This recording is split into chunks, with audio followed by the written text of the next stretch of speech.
بالبر جنگل میں، والبحر اور دریا میں،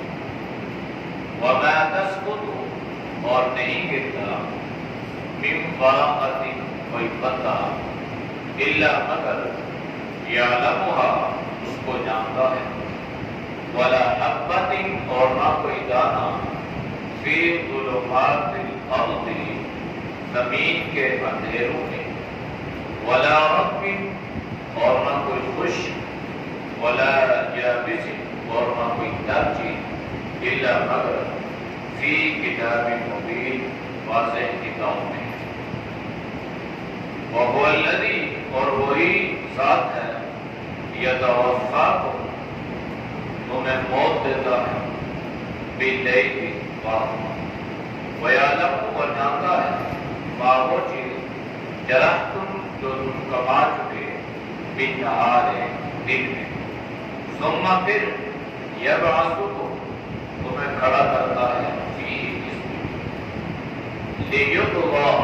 تاکہ پورا کرے، اجل مدت مسمى مقرر کی ہوئی، ثم پھر الیہ اسی کی طرف، مرجعکم تمہارا لوٹنا ہے، ثم ینبئکم پھر تمہیں بتائے گا، بما وہ چیزیں کنتم تعملون جو تم کرتے تھے۔ آیات کا ما قبل آیات کے ساتھ ربط اور تعلق واضح ہے۔ ما قبل میں اللہ نے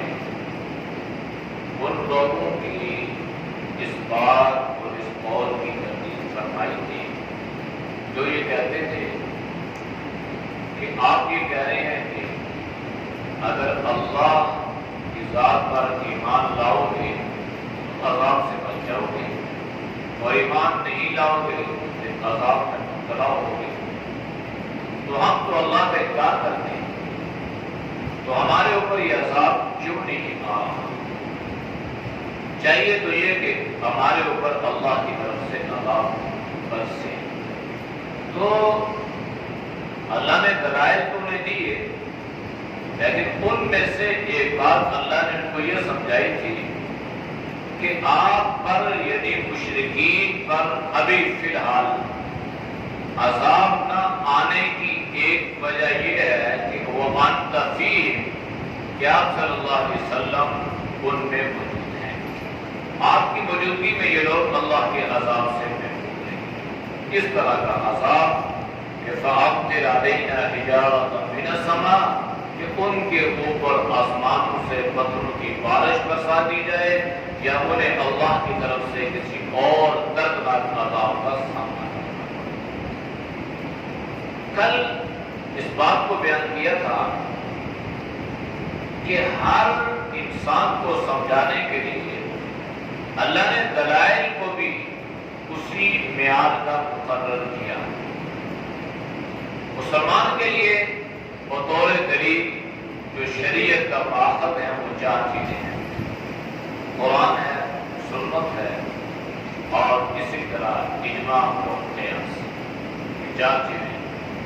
علماء نے بیان فرمائی ہے کہ کسی بھی چیز کو بیان کرنے کے لیے بطور دلیل آپ قرآن کی آیت پیش کریں گے، نبی کا فرمان پیش کریں گے، اور اللہ کے صحابہ کا عمل پیش کریں گے، یا اس پر کوئی آپ کو اجماع کی جو صورت بنتی ہوگی اس کا ذکر کریں گے۔ لیکن یہ بات بھی قابل غور تھی کہ قُلْ يَا أَهْلَ الْكِتَابِ تَعَالَوْا إِلَىٰ كَلِمَةٍ سَوَاءٍ بَيْنَنَا وَبَيْنَكُمْ أَلَّا نَعْبُدَ إِلَّا اللَّهَ۔ اہل کتاب یہود اور نصارہ کے سامنے اللہ نے یہ بات نہیں رکھی کہ دیکھو یہ قرآن ہے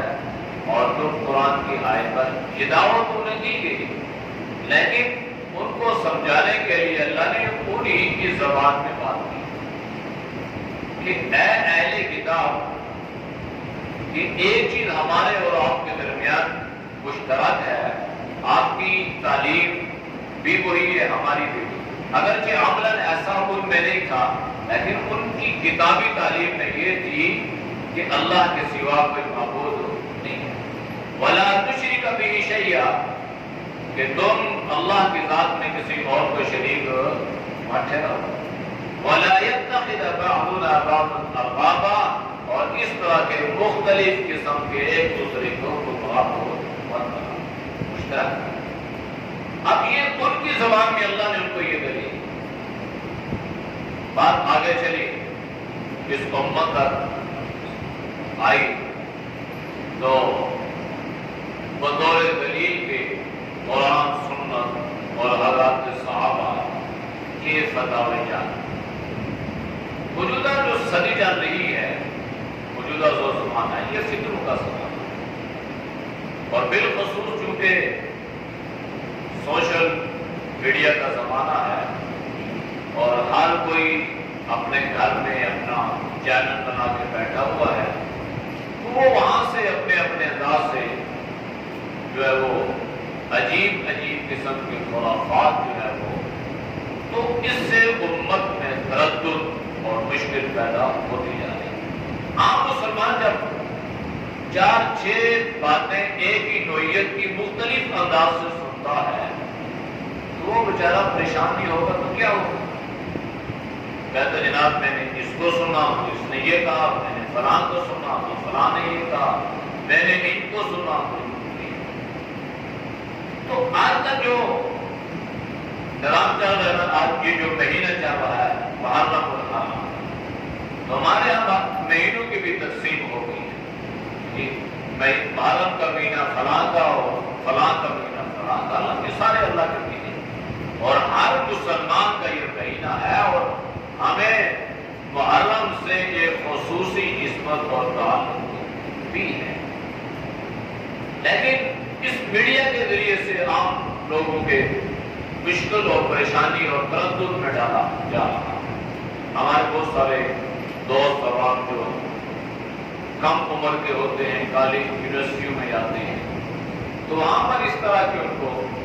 بد عقائد قسم کے لوگ ملتے ہیں اور ان پر مختلف قسم کے اعتراضات کرتے ہیں۔ اب نقل کفر نباشر، جیسے کچھ دن پہلے یہاں میری اکاؤنٹ میں ایک آدمی نے نبوت کا دعویٰ کیا، اور کل ایک شخص نے حضرت ابو بکر رضی اللہ تعالیٰ عنہ کی شان میں اور حضرت ابو بکر رضی اللہ تعالیٰ عنہ کے بارے میں عجیب عجیب اور الفاظ اس کے یہ تھے کہ یہ لوگ ڈاکو آئے تھے، رفیق بن گئے، اور یہ ستا کھاتے کھاتے صدیق بن گئے۔ مطلب حضرت ابو بکر رضی اللہ تعالیٰ عنہ کی شان۔ اگر اس طرح کے لوگوں سے آپ کا واسطہ بڑھ جائے تو آپ پہ اعتراض کریں کہ بھائی آپ ابو بکر کو مانتے ہو، یہ مانتے ہیں، آپ حضرت فاطمہ کو مانتے ہیں، یہ مانتے ہیں، تو حضرت فاطمہ تو اللہ کے نبی کی بیٹی تھی، تو جب حضرت فاطمہ اپنا حق لینے حضرت ابو بکر کے پاس گئی تو انہوں نے حق کیوں نہیں دیا؟ یہ ان کے سامنے کہ نعوذ باللہ حضرت ابو بکر رضی اللہ عنہ کے ساتھ میں بہت بڑا اعتراض ہے۔ اگرچہ اس اعتراض کا ہمارے ہاں کوئی پاؤں سرا ہی نہیں ہے، حضرت ابو بکر رضی اللہ تعالی عنہ نے امت کو بڑی مشکلات سے نکالا۔ جب آپ صلی اللہ علیہ وسلم دنیا سے پردہ فرما گئے تو سب سے پہلے یہ بات پیدا ہوئی کہ آپ کو کہاں پہ دفن کیا جائے۔ تو حضرت ابو بکر نے فرمایا میں نے اللہ کے نبی سے سنا تھا جہاں پر جس نبی کا انتقال ہوتا ہے دنیا سے پردہ فرماتے ہیں وہی جگہ اس کی مدفن ہوتی ہے۔ تو حضرت جناب نبی علیہ السلام کا جو دنیا سے پردہ فرمانا ہے وہ یہی ہے، لہذا آپ کا روزہ مبارک بھی یہاں ہی ہونا چاہیے۔ تو ایک بڑی مشکل تھی، حضرات صحابہ اس مشکل سے نکلے اور اتفاق ہوا کہ آپ کا روزہ حجرہ عائشہ رضی اللہ عنہا ہی۔ اس کے بعد خلافت کے معاملات آئے تو صحابہ نے مشاورت کی اور حضرت ابوبکر رضی اللہ تعالی عنہ مقرر کیا۔ جب خلیفہ بنے تو حضرت فاطمہ رضی اللہ عنہا آپ کے پاس آئی وہ بار فکر جو ہے حضرت ابوبکر نے کیا فرمایا؟ آپ نے فرمایا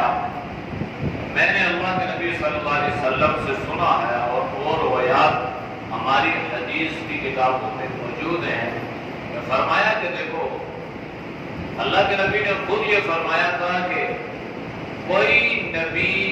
اپنی میراث میں اپنی فراست میں درہم اور دینار نہیں چھوڑا سوائے علم کے. اس لیے اللہ کے نبی نے فرمایا تھا نا العلماء ورثۃ الانبیاء، علماء جو ہیں یہ انبیاء کے وارث ہیں اور انبیاء اپنی وراثت میں درہم اور دینار نہیں چھوڑتے، وہ صرف علم چھوڑتے ہیں. تو اللہ کے نبی نے علم چھوڑا اور اہل علم کو آپ صلی اللہ علیہ وسلم کا وارث بنا دیا. اور حضرت ابو ہریرہ رضی اللہ تعالی عنہ کی روایت بھی مشہور آپ نے سنی ہوگی کہ حضرت ابو ہریرہ نے بازار میں جب آپ گزر رہے تھے تو فرمایا کہ بھائی آپ بازار میں کیوں مصروف ہو، جب مسجد میں اللہ کے نبی کی میراث تقسیم ہو رہی ہے. تو لوگ مسجد میں آئے تو وہاں تو کوئی مال تقسیم نہیں ہو رہا تھا، واپس سے ابو ہریرہ کو پکڑ لیا. کیا ہم نے تمہیں کہا تھا بھائی وہاں پہ میراث تقسیم ہو رہی ہے مال اور دولت، وہاں تو ہم نے کچھ نہیں دیکھا. ابو ہریرہ نے پوچھا بھائی وہاں پہ آپ نے کیا دیکھا؟ تو کہنے لگے کہ ہم نے وہاں پہ کچھ لوگ دیکھے، کوئی تعلیم و تعلم میں، کوئی دعوت و تبلیغ میں، کوئی درس و تدریس میں، کوئی ذکر اذکار میں. تو فرمایا اللہ کے بندو یہی آپ صلی اللہ علیہ وسلم کی میراث ہے. تو حضرت ابوبکر رضی اللہ تعالیٰ نے فرمایا کہ آپ نے فرمایا کہ نبی جو چیز چھوڑے گا بیت المال میں وارث کو نہیں ملے گی، انبیاء کی وراثت نہیں ہوتی. اس لیے حضرت ابوبکر رضی اللہ تعالیٰ عنہ پہلے سے اب یہ اعتراض ہو رہا ہے کہ آج سے اب 1400 سال گزر چکے ہیں، حضرت فاطمہ رضی اللہ تعالیٰ عنہ کو مظلوم بنا کر اور حضرت ابوبکر رضی اللہ تعالیٰ عنہ کو خدا نہ خواستہ نقل کفر نہ باشد کہ ان کو ظالم بنا کر پیش کیا جائے. تو ان کو سمجھانے کے لیے آپ ذکر کریں گے قرآن تو اس پہ نہیں آئے. قرآن میں تو صحابہ کی فضائل اللہ نے بیان کی ہے، حدیث تو پھر اعتراض یہ ہوگا کہ جناب آپ بخاری، مسلم، ترمذی، ابو داؤد، ابن ماجہ، نسائی، مصنف ابن شیبہ، مشکات شریف، موطا امام مالک، موطا امام محمد، بہقی، شعب الایمان، کنز، تو آپ خود تو حدیث کی کتابیں آپ کے ہاں تو یہ ہیں اور ہمارے ہاں جو حدیث کی کتابیں ہیں وہ رسول کافی ہے اور یہی ہے. لہذا جو حدیث کی کتاب آپ کی ہے وہ ہماری نہیں ہے، جو ہماری ہے وہ آپ، جو آپ کی ہے اس کو ہم نہیں مانتے اور جو ہماری ہے اس کو آپ نہیں مانتے. مسلک پہ بات آ جائے گی تو وہ جھوٹی نسبت کریں گے حضرت امام جعفر صادق رحمہ اللہ کی طرف کہ جو ہم جعفری ہیں اور آپ اپنے آپ کو حنفی یا حنبلی کہتے ہیں، لہذا یہاں بھی دلیل نہیں کر سکتی. تو کوئی ایک ایسی چیز ہو جس پر ہم سب متفق ہو اور اس کو بطور دلیل بنا کر ہم اپنے مسائل کا حل کریں. تو ایک چیز بچتی ہے وہ ہے اہل بیت. اہل بیت وہ بھی اس بات کے دعوے دار ہیں کہ ہم اہل بیت کے محب ہیں، ماننے والے ہیں، محبت کرنے والے ہیں. اور مسلمان تو اہل بیت کو نبی علیہ السلام کی ذات سے جدا کرنے کا تصور بھی نہیں کرتا. قرآن میں اللہ نے ذکر فرمایا نا اہل البیت ویطہرکم، اس سورۃ الاحزاب میں تفصیل آئی ہے. اب وہ کہتے ہیں جی ٹھیک ہے ہم اہل بیت مانتے ہیں حضرت علی کو، حضرت فاطمہ کو، اگرچہ ہمارے ہاں اہل بیت کی تھوڑی سی مزید وسعت ہے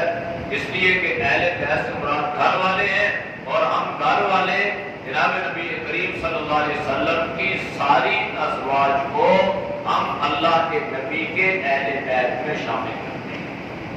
کیونکہ اہل بیت سے مراد آپ کے گھر والے،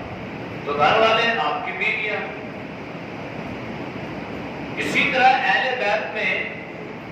یہ جو حضرت حسن، حضرت حسین، حضرت فاطمہ، حضرت علی، یہ اللہ کی طرف سے ایک ترتیب یوں بن گئی تھی کہ آپ صلی اللہ علیہ وسلم پر جب آیت تطہیر اہل بیت کے متعلق آیت نازل ہوئی تو حضور علیہ السلام نے چادر اوڑھی، چادر دیا تو آپ باہر نکلے، حضرت فاطمہ آ گئی تو آپ نے فرمایا اللہ ان کو بھی اہل بیت میں شامل فرما۔ حضرت علی آ گئے، آپ نے فرمایا اللہ ان کو بھی، حضرت حسن حسین آ گئے تو آپ نے فرمایا اللہ ان کو بھی، تو ایک خصوصی طور پہ ان کو اہل بیت میں شامل۔ تو ہمیں تو اس بات کا انکار ہی نہیں ہے، بالکل حضرت علی اہل بیت میں سے ہے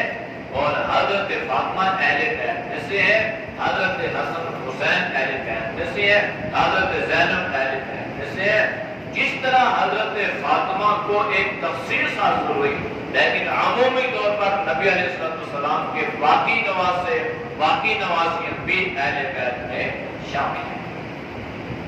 اب میں آج یہ کہہ رہا تھا کہ اگر ایسے طبقے سے واسطہ پڑے تو ان کو ہم لے کے آئیں گے کس بات پہ؟ بطور دلیل کے بھائی اہل بیت میں سے آپ اس مسئلے کو حل کریں کہ آپ بھی کوئی اہل بیت کو لے کر کوئی دلیل پکڑیں اور بنائیں اور ہم بھی اہل بیت میں اسے ہی آپ کو سمجھانے کے لیے، قائل کرنے کے لیے کوئی دلیل پیش کرتے ہیں، وہ اس بات پہ راضی ہو جائیں گے اور کہیں گے ٹھیک ہے۔ اب دیکھیں چونکہ وہ بھی متفق ہیں ہم بھی متفق ہیں، لہذا اس چیز کو بطور دلیل بنایا جا سکتا ہے۔ جس پر وہ متفق ہوں ہم نہ ہوں تو بھی دلیل نہیں ہے، اور جس پر ہم متفق ہوں وہ نہ ہو تو بھی وہ دلیل، وہ کہتے ہیں ہم اس کو مانتے ہی نہیں ہے، تو آپ دلیل کہاں سے دے رہے ہیں؟ دلیل تو وہاں سے دینا جہاں جس چیز کو ہم مانتے ہیں۔ تو لہذا اہل بیت کو وہ بھی مانتے ہیں اور اہل بیت کو ہم بھی۔ چلو اتنی لمبی ہم کرتے ہیں کہ ٹھیک ہے، ہم حضور علیہ السلام کے باقی دو داماد حضرت عثمان اور حضرت عمر بن عاص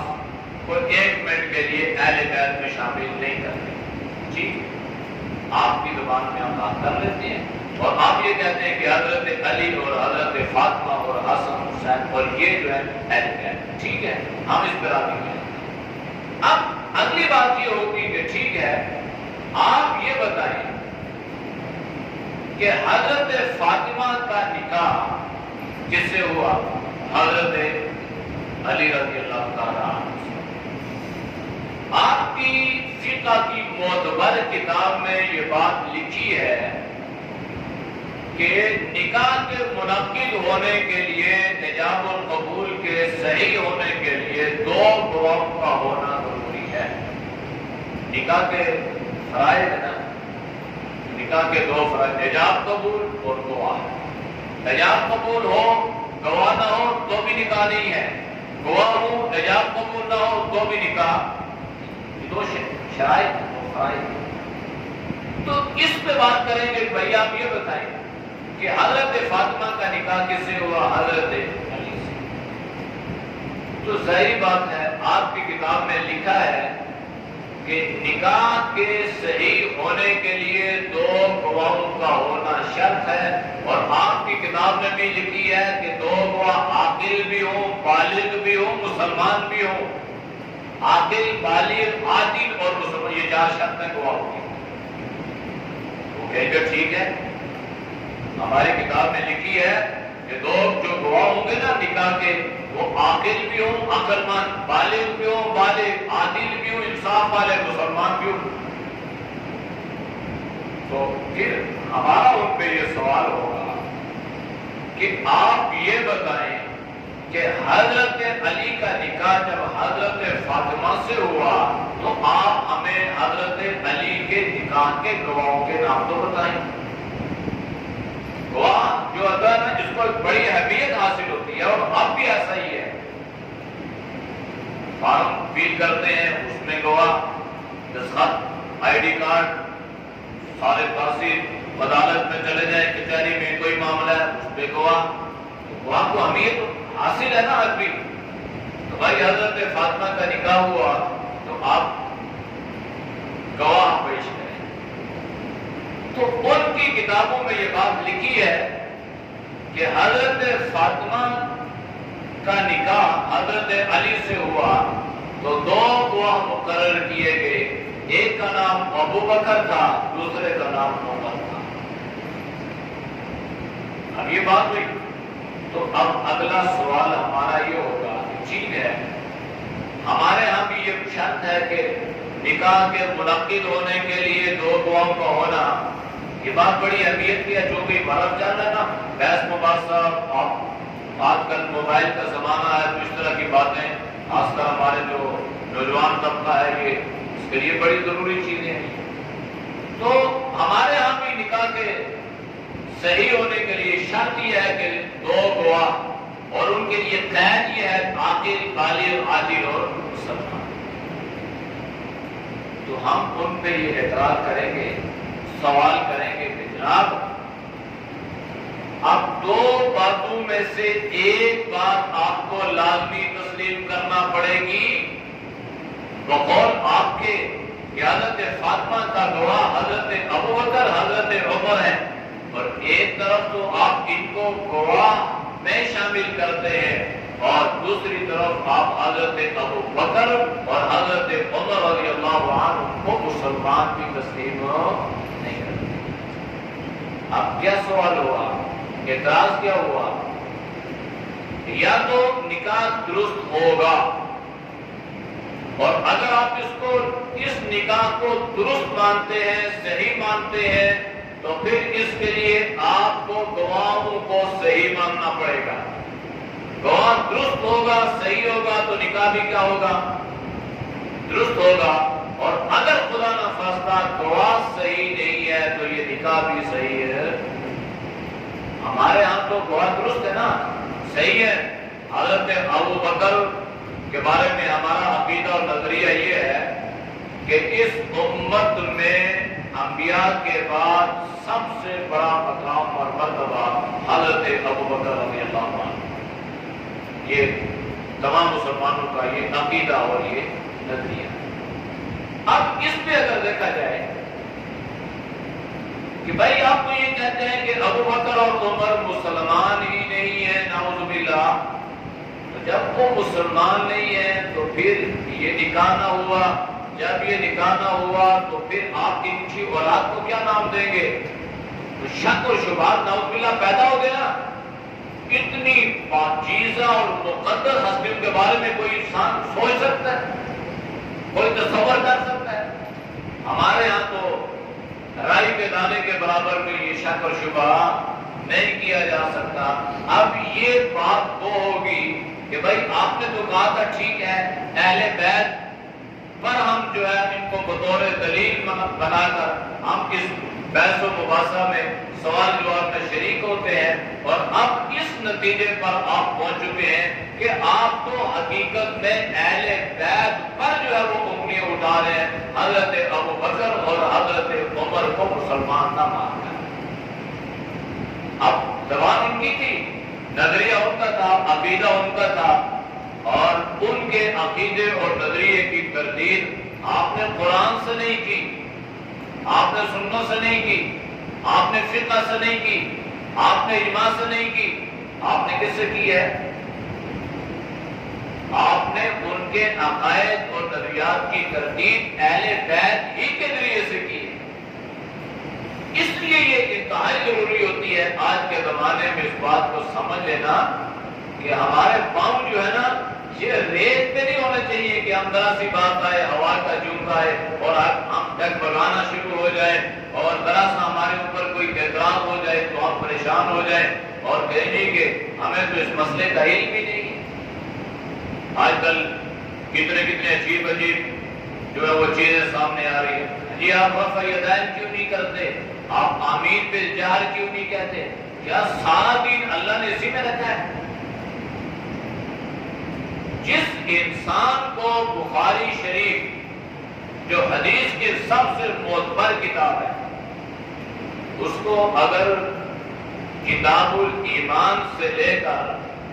باب نزع الموازین القسط تک یہ حدیث کی کتاب زبانی یاد ہوگی تو اس کو اس مسئلے کا علم بھی ہوگا کہ آمین بالجار کہنے کی کیا حیثیت ہے، رفع الیدین کرنے کی کیا حیثیت ہے، اور قراءت خلف الامام کی کیا حیثیت ہے، پاؤں کھول کر نماز پڑھنے کی کیا حیثیت ہے، ننگے سر نماز پڑھنا یا ٹوپی پہن کر یا سر کو ڈھانپ کر نماز پڑھنے کی کیا حیثیت ہے، علم نہیں ہوگا اسے، علم ہوگا نا اسے۔ تو بخاری شریف جو شیخ الحدیث ہے، جس کو 40 45 50 سال پڑھنے پڑھانے میں ہو گئے، جس کو ازبر یاد ہے، اس کو تو وہ بات سمجھ میں نہ آ گئی، اور آج اس بیچارے کو یہ بات سمجھ میں آ گئی، اور اس نے اس بات کو بنیاد بنایا اور باقی لوگوں کی نماز میں شک اور شبہات پیدا کرنے لگا اور کہنے لگا جناب آپ کی تو نماز ہی نہیں ہوئی۔ بھائی کیوں؟ آپ نے آمین اونچی آواز سے نہیں کی، آپ نے امام کے پیچھے سورۃ فاتحہ نہیں پڑھی۔ بھائی آمین اونچی کا دین اسی میں ہے۔ حالانکہ جو ائمہ میں جو اس بات کا اختلاف تھا، یاد رکھیں وہ اختلاف جائز یا ناجائز پر تھا ہی نہیں، اور آج اس کو اتنا گیپ دے دی گیا، اتنا دور اس کو سمجھ لیا گیا، مسلمان یہ سمجھتا ہے کہ شاید یہ ٹھیک ہی نہیں ہے، یہ غلط ہی نہیں۔ تو جب ہر چیز دلائل سے ہوگی اور دلائل میں انسان مضبوط ہوگا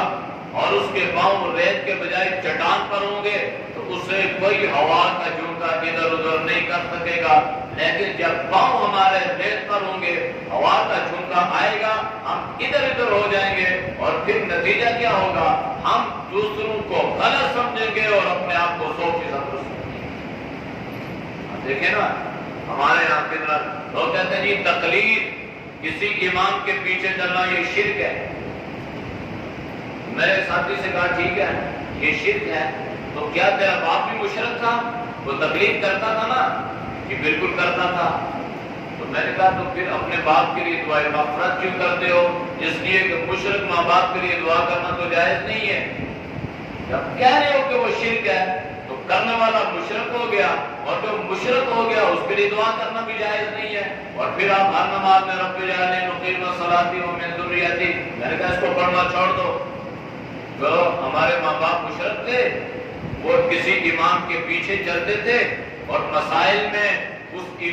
امام کے پیچھے چل کر اس کی اتباع کرتے تھے، اس لیے وہ کیا ہو گئے؟ مشرک ہو گئے، اور ہم نے قرآن کی ان آیات کو نکال دیا جس میں اللہ نے ماں باپ کا ذکر کیا۔ یہ باتیں کرنے والی اب امت کھڑی کہاں پہ ہے، اور امت میں کن چیزوں کو اختلاف اور جھگڑے کا جو ہے وہ بنیاد بنا کر پیش کیا جا رہا ہے، اور اس سے امت کے ٹکڑے کیے جا رہے ہیں۔ ہم ان چیزوں کے قائل نہیں ہیں، نہ ہمارا، آپ نے دیکھا ہوگا کہ نہ ہم نے کبھی اس پر کوئی گفتگو کی، نہ جمعے کے بیانات اس پہ کیے، نہ کسی کو ہم نے اس طرح، لیکن اب اس کی مجھے کبھی کبھی ضرورت اس لیے محسوس ہوتی ہے کہ ہمیں اس چیز پر جو ہے گویا تنقید کا نشانہ بنا ہے، اور سمجھا یہ جاتا ہے کہ شاید ان کے پاس کوئی علم بھی نہیں ہے، یہ دلائل نہیں، اور ہم اس اعتبار سے کمزور پڑ جاتے ہیں، اور ہمارے اوپر جو ہوا کا جھونکا گزر جائے، کوئی قادیانیت کی طرف مائل ہو رہا ہے، کوئی رافضیت کی طرف مائل ہو رہا ہے، اور اس سے ہمارے عقائد و نظریات کمزور ہو رہے ہیں۔ ہم جہاں پہ کھڑے ہیں نا، اللہ کے فضل سے ہم اس بات کا یقین کرتے ہیں اور اللہ سے امید رکھتے ہیں کہ ہم اللہ کے فضل سے 100% اس جگہ پہ کھڑے ہیں، اور ہمارا جو مسلک ہے یہ بالکل اعتدال کا ہے، اس لیے ہمیں اس بات کو کوئی پریشانی نہیں ہے۔ تو بات کل کی چلی تھی دلیل کے بارے میں، تو میں نے آج آپ کو اتنا سمجھا دیا کہ دلیل کی بات جب کی جاتی ہے تو دلیل اس کو اسی انداز سے دی جائے گی تو بات سمجھ میں آئے گی۔ یہ بات چونکہ میڈیا میں گردش کر رہی تھی تو اس لیے میں نے اس کو ضروری سمجھا اور اس کی میں نے وضاحت کی، اگرچہ یہ میری وضاحت قرآن کے کل کا جو درس تھا اس سے باہر نہیں ہے، اس کے اندر ہی ہے، لیکن چونکہ کل اس کا وقت کم تھا میں نے اس کو مختصراً بیان کیا اور آج کی اس کو میں نے چھوڑ دیا۔ آج کا جو درس تھا یہ علم غیب کے بارے میں ہے، اور انشاءاللہ العزیز ہفتے والے دن اس کی تشریح کریں گے، اور ہفتے والے دن الحمدللہ رب العالمین والصلاۃ والسلام علی نبینا وعلی آلہ وصحبہ اجمعین۔ یا اللہ ہم سب کا صغیر کو معاف فرما، یا اللہ ہم سے حفاظت فرما، یا اللہ ہماری عقائد کو ہمارے نظریات کو درست فرما، یا اللہ ہر طرح کی فتنہ واریت سے، یا اللہ تو پوری امت کے حفاظت فرما، یا اللہ امت مسلمہ کو آپس میں اتفاق اور اتحاد نصیب فرما، یا ارحم الراحمین یا ارحم الراحمین، شریر لوگوں کی شر سے اللہ پوری امت کی حفاظت فرما۔ صلی اللہ علیہ وسلم وعلی آلہ وصحبہ اجمعین برحمتک یا رب۔